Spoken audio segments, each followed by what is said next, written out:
Será que é possível alguém controlar as emoções? À primeira vista, quando uma pessoa está totalmente nervosa e você não está passando por um determinado problema, o que você orienta essa pessoa a fazer? Respire fundo. Por quê? Porque quando uma pessoa ela está com raiva, tá? O cérebro não é totalmente oxigenado, né? Então, com isso, como o oxigênio não chega no cérebro por causa das alterações, né, do sentido, mediante determinadas circunstâncias, a pessoa não consegue agir mediante um determinado juízo lógico. Isso é um caso específico. Tudo bem, houve uma briga e houve uma discussão. Mas e as relações referentes ao dia a dia, ao nosso cotidiano? Será que você consegue controlar as suas emoções ou não? Há uma metáfora, né, de Spinoza que diz o seguinte, de Baruch Spinoza, o filósofo, que há uma garrafa no oceano e você é essa garrafa, correto? Então, dentro dessa garrafa tem tudo que você aprendeu na sua vida: matemática, química, física, biologia, tá bom? Todas as ciências exatas. E que o mar, na verdade, é um inconsciente. Esse inconsciente são as forças dos afetos, seja o inconsciente coletivo ou o inconsciente individual, do qual que você não tem nenhuma espécie de controle. Então, mediante a esse inconsciente coletivo que afeta as pessoas, e as pessoas não sabem, de uma certa maneira, mudam o seu estado de humor. E também muda o seu inconsciente individual. Por quê? Porque todo o pensamento que o ser humano acredita ser dele, não é dele. Na verdade, é uma inferência, tá? Que fazemos, que o nosso pensamento individual é indissociável da realidade, mas esse pensamento social formata o nosso pensamento individual. Então é aquela coisa que você luta dentro de si e você não sabe muito bem. Então, voltando a essa metáfora de Spinoza, vamos dizer assim, que a garrafa é você, tá?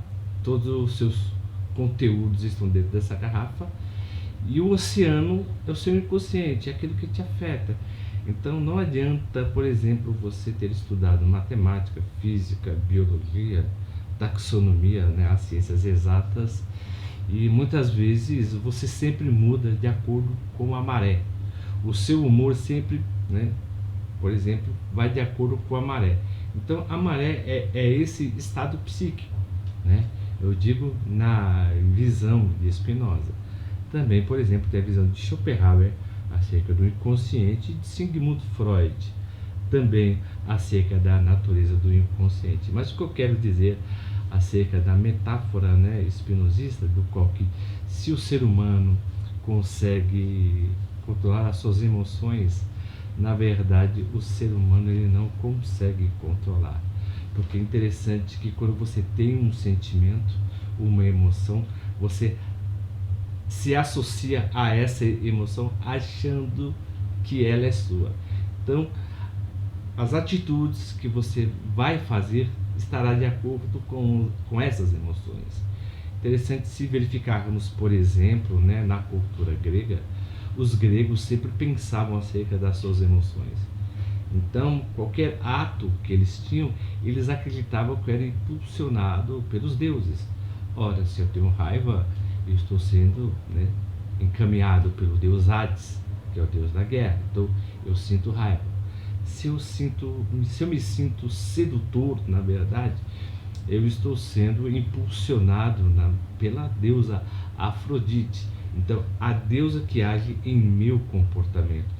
Áries, na verdade, age em meu comportamento. Se eu estou melancólico, Hades, que era o deus do submundo, age em meu comportamento. Então, os gregos acreditavam que todos os comportamentos que o ser humano tinha era relativizado a uma certa manifestação da divindade dentro dele. Então a psicanálise ela começa a desassociar, na verdade, tanto a psicanálise quanto a filosofia, desassociar os sentimentos que os seres humanos têm em relação aos deuses. Então, os sentimentos eles nascem das sensações, tá?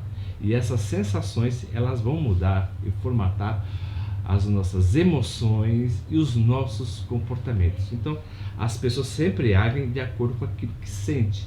Então, há uma raiva, há uma paixão que toma a pessoa. Não que a pessoa, por exemplo, tenha a raiva.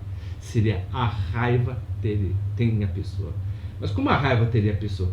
Quando você alimenta a raiva, ela se torna ódio. Então ela te alimenta, entendeu? Você tem a tristeza, mas se você alimenta a tristeza, a melancolia lhe toma. Então há uma espécie de dispepsia em relação às sensações e aos sofrimentos. Então quanto mais você alimenta esses sentimentos ruins, que na maioria das vezes nos atormentam, você está dando mais energia para eles, na verdade, formatar a sua realidade e o seu modo de pensar. Tem até um versículo na Bíblia que diz, né, Cristo em um dos seus evangelhos diz que basta cada dia o seu mal. Então, há dias que temos uma capacidade mais resiliente em cerca das nossas sensações, e também há dias que também não temos nenhum controle, que seria uma espécie de gatilho referente aos traumas. Então, a maioria das emoções que temos na vida adulta, muitas vezes remete um trauma da nossa infância que não é totalmente resolvido. Então é por isso que as pessoas têm determinados complexos e traumas da qual não aceitam seus próprios sentimentos que tem até acerca de si mesmo e acerca do outro. Se vocês estão gostando dos vídeos que eu estou postando, por gentileza se inscrevam no nosso canal, aperta o botão das notificações e dê um joinha, e com certeza eu agradeço sempre, viu, o carinho e a atenção de todos, e até a próxima.